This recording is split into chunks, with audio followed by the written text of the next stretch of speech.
बोले भक्तवत्सल भगवान की। ओम नमो भगवते वासुदेवाय को वहां जब करते रहे।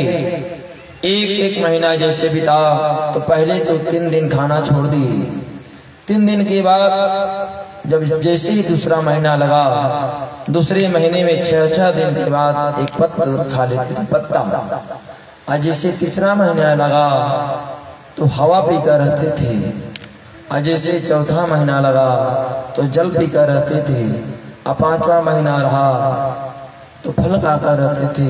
और जैसे ही 6वां महीना लगा अपने प्राण वायु को ऐसे रोके प्राणायाम के द्वारा इस सभी प्राणियों का श्वास रुक गया। उस छोटे से बालक ने जब ऐसे साधना किया तो बड़े बड़े ऋषि महर्षि देवताओं का श्वास रुक गया।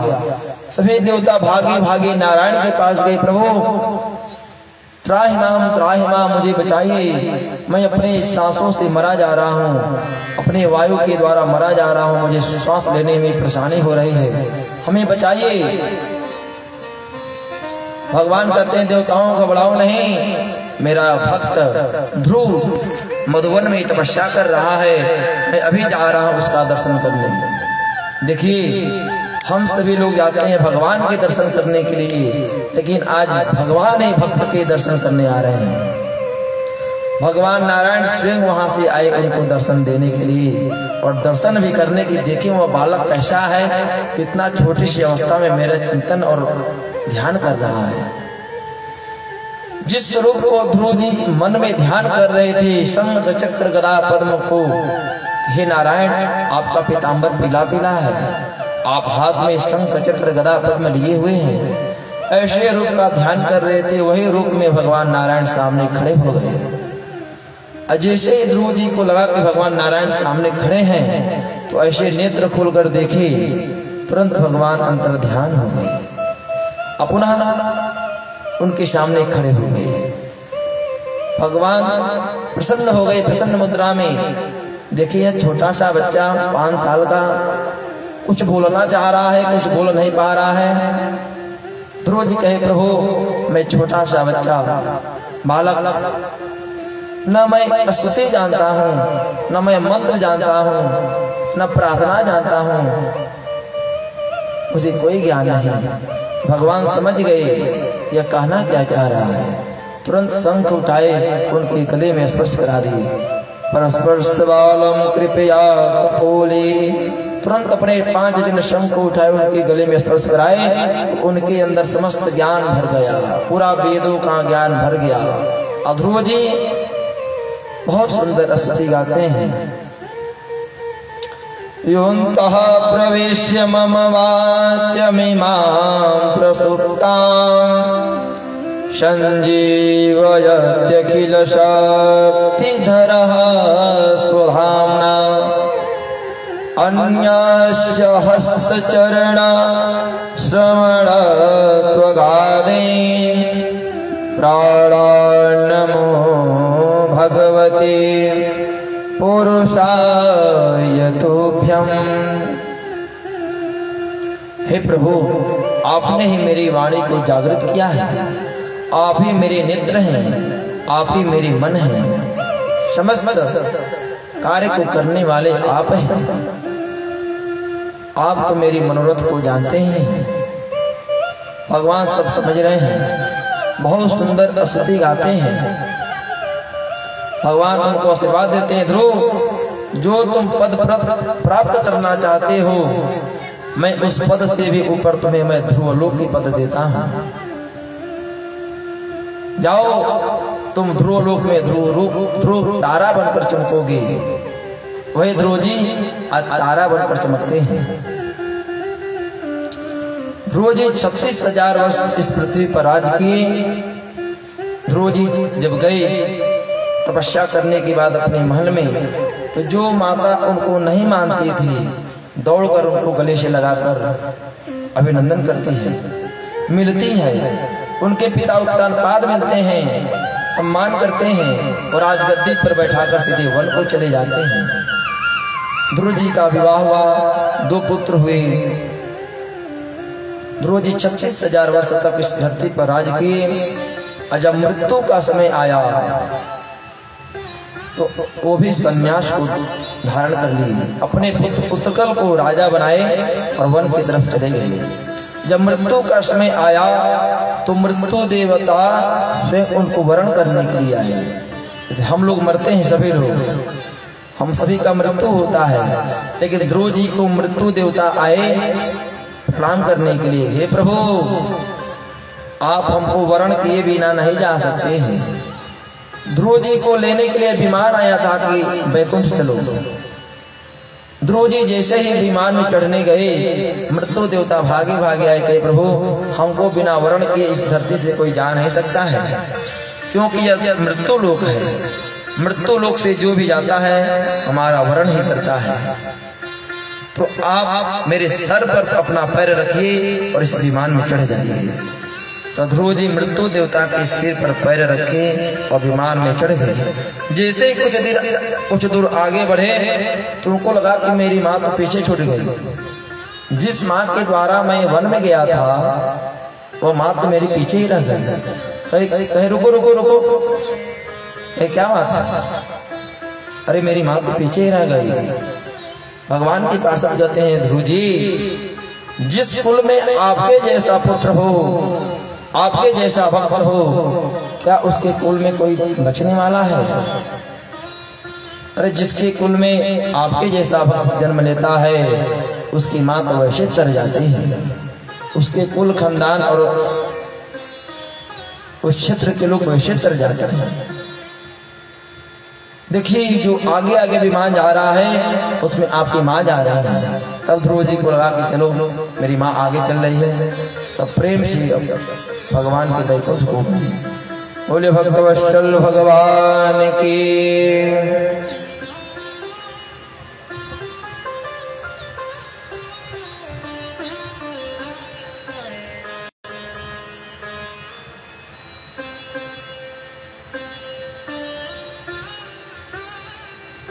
ओम कृष्णाय वासुदेवाय हरे परमात्मने प्रणतः क्लेशनाशाय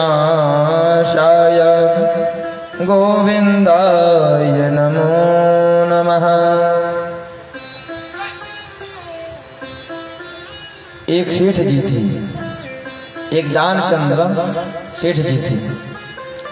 वह सेठ जी कभी बहुत कंजूस थे, कभी दान नहीं करते थे, कभी कोई पूजा पाठ जब कोई भी धार्मिक कार्य नहीं करते थे। उनकी पत्नी बार बार कहते थे, अरे सेठ जी आप घर में ही रहते हो, गांव में ही रहते हो, कभी गंगा नहाने नहीं जाते हो, कभी धाम करने नहीं जाते हो, अरे आज एकादशी है कभी जाओ गंगा जी नहा आओ।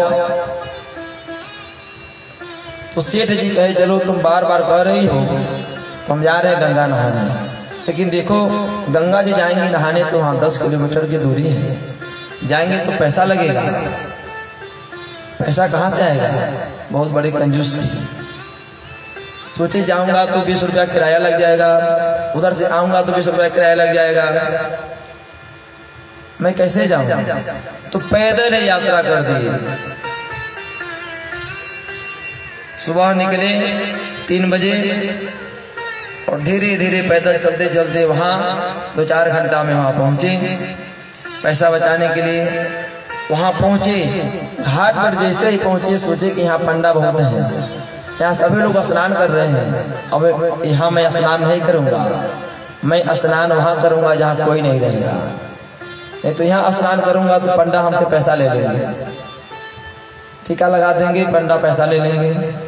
अब कहे कि मैं साइड में जा रहा हूँ किनारे, वहाँ एक मरघट था जहाँ चीता जलाया जाता है, वहीं जाकर अपना कपड़ा निकाले और लंगोटा लपेटे, तुरंत गंगा जी में गए, हर हर गंगे। जैसे ही नीचे से ऊपर आए तुरंत भोलेनाथ पंडा का रूप धारण कर वैसे बैठे थे, रुद्राक्ष पहने, हे जजमान की जय हो,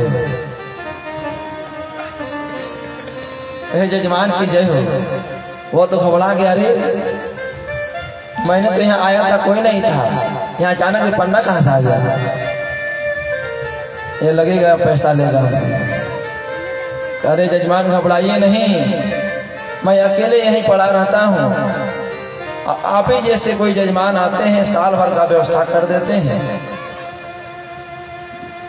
और मैं आराम से साल भर खाता हूँ।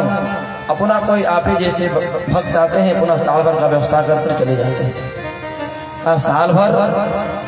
अरे साल भर नहीं, मैं 6 महीना भी नहीं दे पाऊंगा। 6 महीना कह रहे हो, मैं एक दिन भी नहीं तुमको दे पाऊंगा। एक दिन के लिए भी कोई अन्न नहीं दे पाऊंगा। कहे कि नहीं नहीं महाराज, अरे नहीं, साल भर तो कम से कम 6 महीना का दे दीजिए।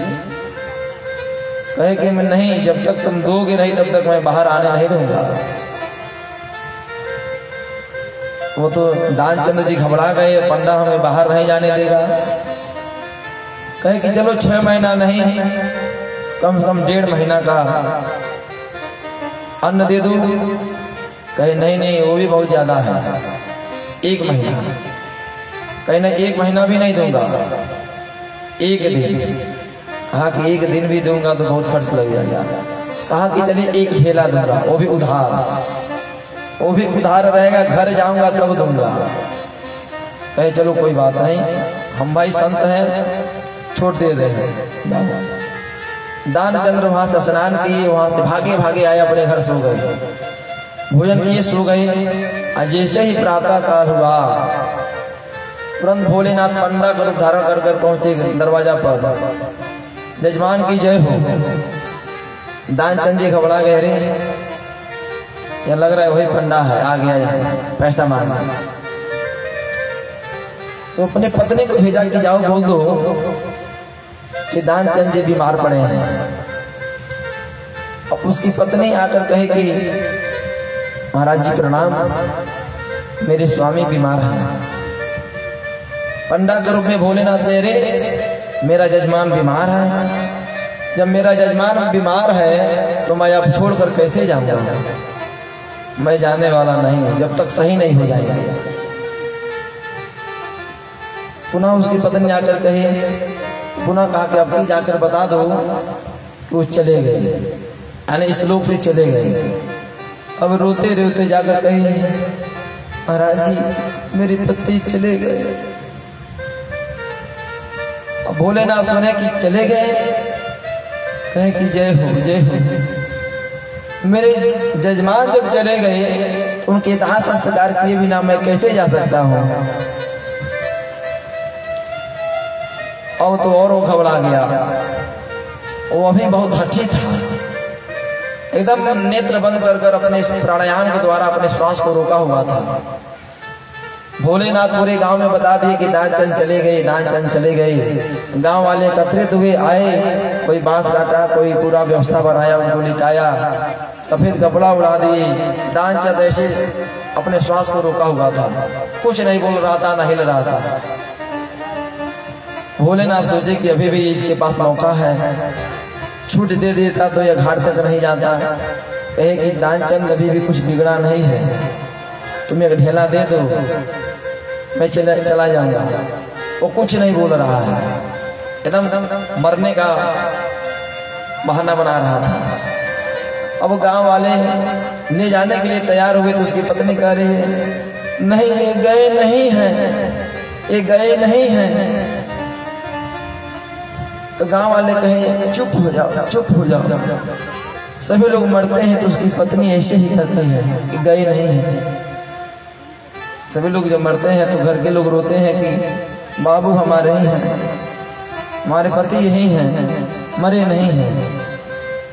कहे कि चलो तुम्हारी ये सब मोह माया है, ये तुम्हारे मोह माया थी, ये तुम्हारे साथ रहे, अब ये चले गए दिन को हम लोग ले जा रहे हैं। उसकी पत्नी बार बार कह रही है, नहीं ये गए नहीं हैं, ये मरे नहीं हैं। गांव वाले एक बात नहीं सुने। गांव वाले समझ रहे थे दानचंद चले गए, उनको कंधा पर लिए राम नाम सत्य है, राम नाम सत्य करते हुए लेकर घाट तक चले गए। चिता सजा दिया गया। दानचंद्र एकदम गंभीर, बोल नहीं रहा था। अब आग जलाने वाले थे लोग, चिता पर लेटा दी। भोलेनाथ कहे कि अभी भी मौका है, थोड़ा इसे बात कर ले, हम आप लोग साइड हो जाए, हम बात कर ले। एक कान में मंत्र बोलना है। पंडा के रूप में भोलेनाथ गए, कहे दानचंद अभी भी कुछ बिगड़ा नहीं है, मैं भगवान भोलेनाथ बोल रहा हूँ। मैं तुम्हारे जो एक ढेला था मैं माफ कर दिया, अब वो तुम वरदान मांगो। मैं तुमसे प्रसन्न हो गया हूँ कि आज तक कोई ऐसा भक्त नहीं देखा था जो कहकर भी नहीं दिया और मरने तक भी आ गया। इतना बड़ा कंजूस मैं आज तक नहीं देखा कि 1 महीना और 1 साल क्या एक ढेला देने के लिए भी मरने के लिए आ गया बहाना बनाकर। मैं आज हार गया, बताओ आज तुम्हें क्या चाहिए? दान चंद्र कहता है लगता है भोलेनाथ है, थोड़ा देखें। ऐसे आंख खोल कर देखा, वही पंडा, पुनः आंख बंद कर लिया। वह समझा कि भगवान आए हैं, लेकिन देखा वही पंडा रुद्राक्ष पहने भस्म लगाए गए, पुनः आंख बंद कर लिया। भोलेनाथ कहे कि जाओ तुम्हें मैं माफ कर दिया। बोले भक्त वत्सल भगवान की।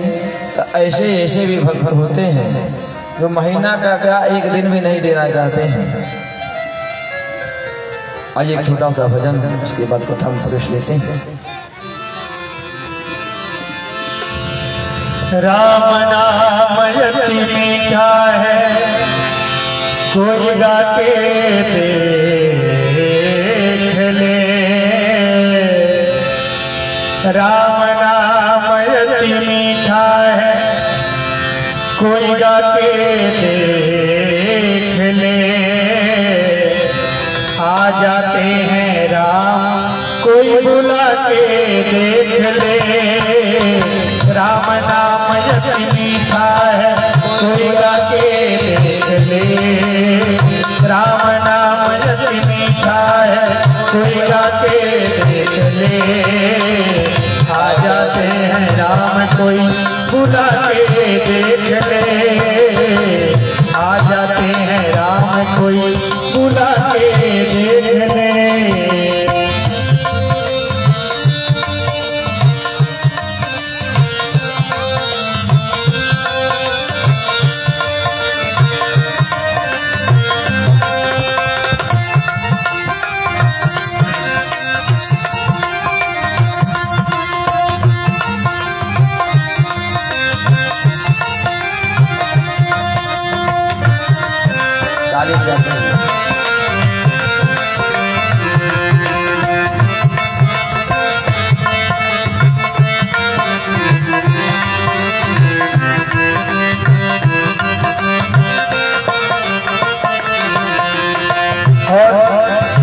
जिस मन में अभिमान वहाँ भगवान कहाँ से आए। घर में हो अंधकार वहाँ मेहमान कहाँ से आए।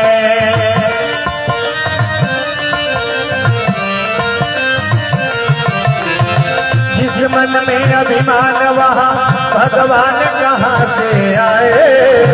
घर में हो अंधकार वहाँ मेहमान कहाँ से आए। राम नाम की ज्योति है, राम नाम की ज्योति है, जला के देख ले। राम नाम की ज्योति है, जला के देख ले। आ जाते हैं राम, कोई बुला के देख ले। राम नाम यति मीठा है, कोई गा के देख ले। आ जाते हैं राम, कोई बुला के देख ले।